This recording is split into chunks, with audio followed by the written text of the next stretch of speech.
Hey everybody, happy Friday. I'm hoping you guys all had a great week in the great state of Idaho, and happy Easter. Hey, a couple things for you. We're just going to talk about VA today because we're seeing a lot of VA loans come through. So first and foremost, let's talk about seller paid closing costs. Did you know the seller can actually pay down VA debt in order for the veteran to qualify? So let's take an example. Corey Barton, he's given up to $30,000 for purchase one of his homes. Well, you can use that obviously for buy downs, you can use that for closing costs, but did you know on veterans, you can actually pay off a credit card or pay down a car loan? So that's actually really, really great. So it's something you can do on a VA loan. Debt to income ratio. So technically veterans don't have a debt to income ratio. We're seeing technically debt to income ratio is 82%, 83%.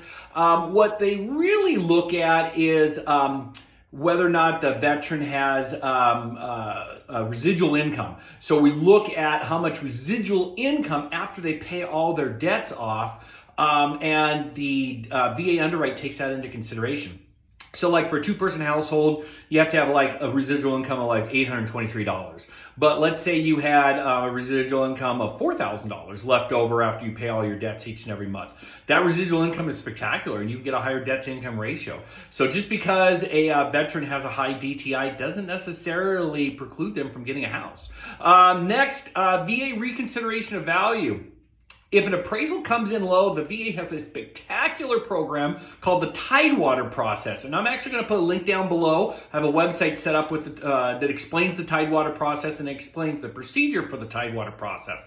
But basically, if a VA appraiser determines that the house is going to come in low, there's actually a great little process, and it's typically very successful on getting information and data to the VA appraisers so they can reevaluate where their values come in. So another great spectacular thing about VA loans. Next thing is a non-allowable. So the VA has certain fees that are non-allowable.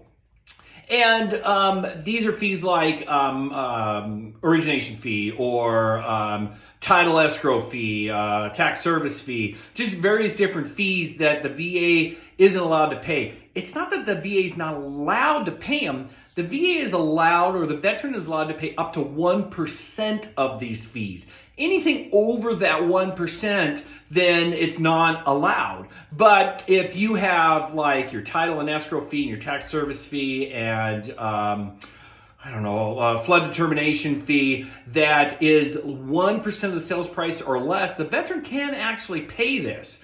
So where this comes into effect is when a lender charges garbage fees that take over that 1%.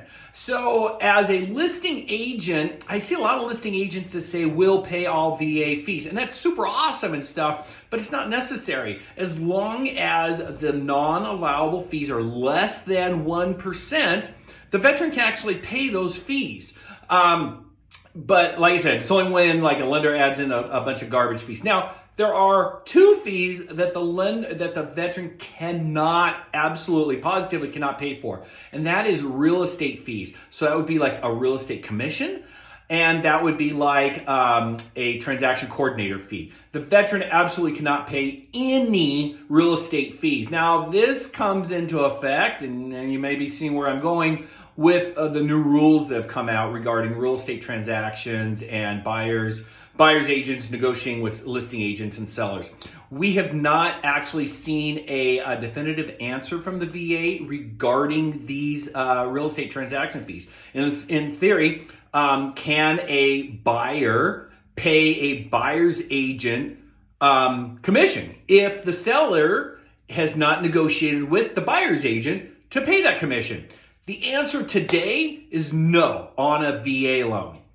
So we're waiting for the VA to come out with some determinations on this. I suspect we're going to see it in the next 30 days, if not sooner. There's been a lot of chatter to the VA with that one. So with that being said, the VA is really spectacular loan. The rates are less. You can get a lot of seller concessions to pay closing costs and rate buy downs and pay the VA debts. And appraisals are pretty nice on VAs too. So with that being said, hey, everybody have a great and wonderful Easter weekend. Thanks a lot. I appreciate your business as always.